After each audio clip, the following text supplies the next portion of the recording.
Hello, everybody. Welcome. My name is Brian of Hesses County, and I'm glad that you could join me again today.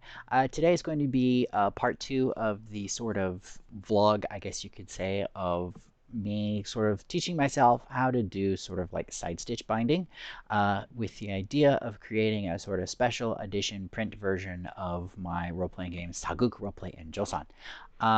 The first thing that I obviously did, which I'm not going to be showing here because it's pretty standard stuff, is I developed a new layout of the game with the basic idea that it would look something like this. As you can see here, I created an outside box in this section in the middle. This section in the middle is actually traditionally called the fishtail because usually there's patterns creating a sort of triangle like a fishtail that actually helps the person who's folding the book in half to fold it. And then if there's any imperfections on the woodblock print, because traditionally these would have been woodblock prints, you would then trim the page so that they all match up together. I'm obviously not hoping to not have to do any trimming because that can get really difficult and kind of nasty if you don't have the right tools. So yeah, that's the basics on the actual layout and printing. Printing, I'm currently using a Canon G7200 or 7020, partly because I needed a scanner for unrelated reasons.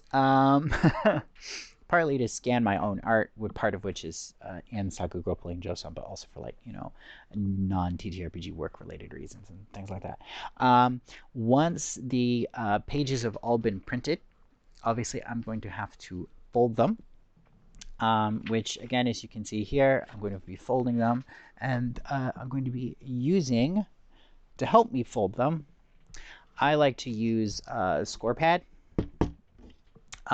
These are probably pretty common for people who are rather pretty familiar for people who do, especially like making your own sort of like paperboard boxes or things like that, or other paperboard art, because this is this sort of score pad that you would use for actual like creasing your folds, or scoring or creasing your folds before you fold them.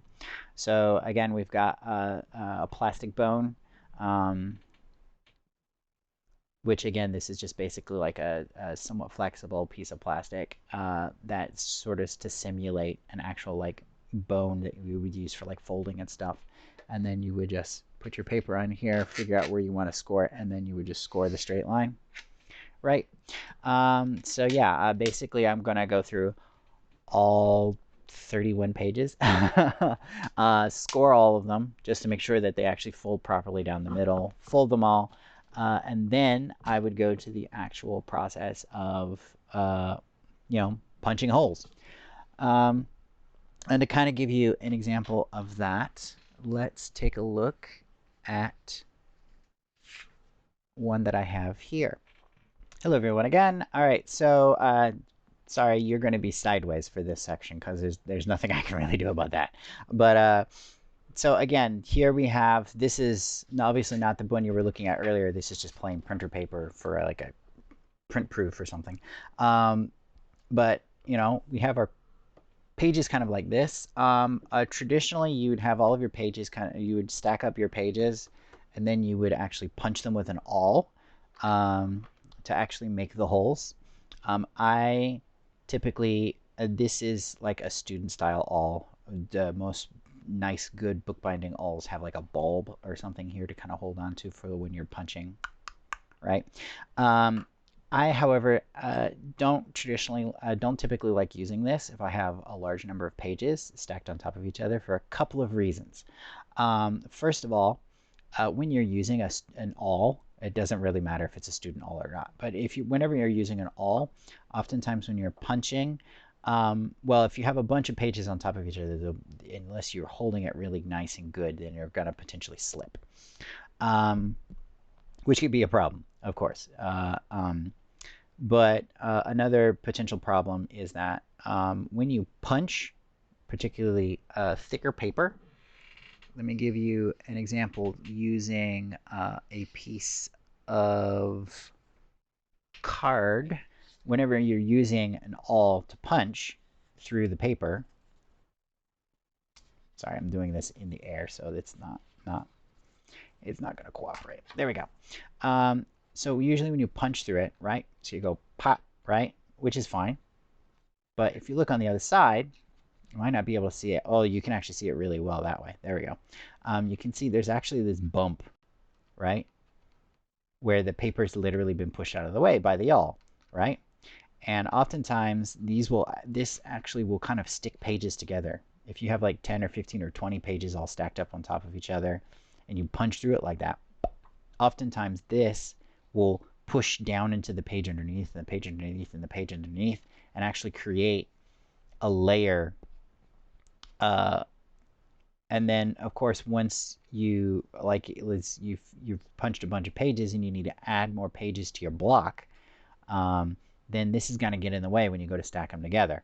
So so oftentimes when they get stacked together, they'll flatten it down. And then when that happens, oftentimes your hole will actually get smaller, or at least because the paper is actually getting pushed back inside of the material of the hole. The paper that you've pushed out of the way gets back in there, which can then make subsequent stitching more difficult. So instead, what I will often use is one of these. Now this is a punch drill. And basically what a punch drill is it's basically like a hole punch, right? Except it creates an actual twisting motion, which has this little hole cut, right? Because you've all probably have seen the way that a hole punch traditionally works. You have a hole in a metal, right? You have a hole in a metal, and you have another thing that pops it, and then actually the interaction of the punch with the hole is actually what cuts the paper, right? Obviously, there's no punch here. Instead, it's a twisting motion that basically cuts the paper, just like a drill bit or something like that. And again, this has a twist, so all you have to do is just push and it will cut it. So I'll have a guide like this one where I've already cut the holes out of just in the right spots, so I know what I'm doing, right? And then you just go in and then line it up. Kuchu.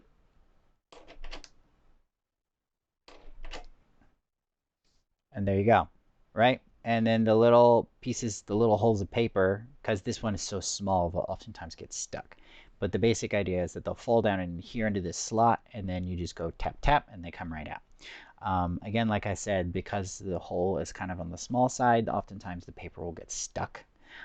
So then you just need a little needle and boop, puck it out, and it'll come out just fine. And oftentimes I'll do like, again, because these are pieces of paper that have been folded in half. Whoops. I'll normally do like, let's say, 3 or 4 folded pages kind of stacked on top of each other. 3 is usually best. I find where so then you only need to do like, maybe 2 or 3 twists in order to get it all the way through all the pages. Because sometimes it won't go all the way through on the first shot. See? Yes, and again it's stuck, so. Did that knock any loose? No, it did not. All right, give me once. Oh wait, I have my awl right here. That'll work. At least a little bit. Oh, there we go. They came out. And then it's probably way too small. Well, you might be able to see it at least a little bit on the camera, but there's all these little like 1 millimeter size bits of paper everywhere now. Let me get that in a trash can before it makes a mess. But yeah, that's the basic idea. And then of course you got all your pages, you stack them up together, and then you start stitching. Some of you might be wondering why I have the holes in the arrangement that I do. So there's 1, 2, 3, 4. Those are the actual binding. These are for the cover binding. And then there's 1, 2, 3, 4 holes here. These are for the stitch that's actually going to hold the text block together before I put the cover on. So the first thing I would do once all these holes are cut is I would put a loop of thread basically through here and through here, tie it off, kind of pound it flat, and then the cover goes on, and then you do the actual stitching on the outside. And hopefully, sometime soon, I will be able to show that to you. So thank you all, everybody, for joining me. This was kind of, I guess, part 2, kind of showing the way that I at least start the binding process. And yeah, thank you all very much for joining me, and I hope you have a good day.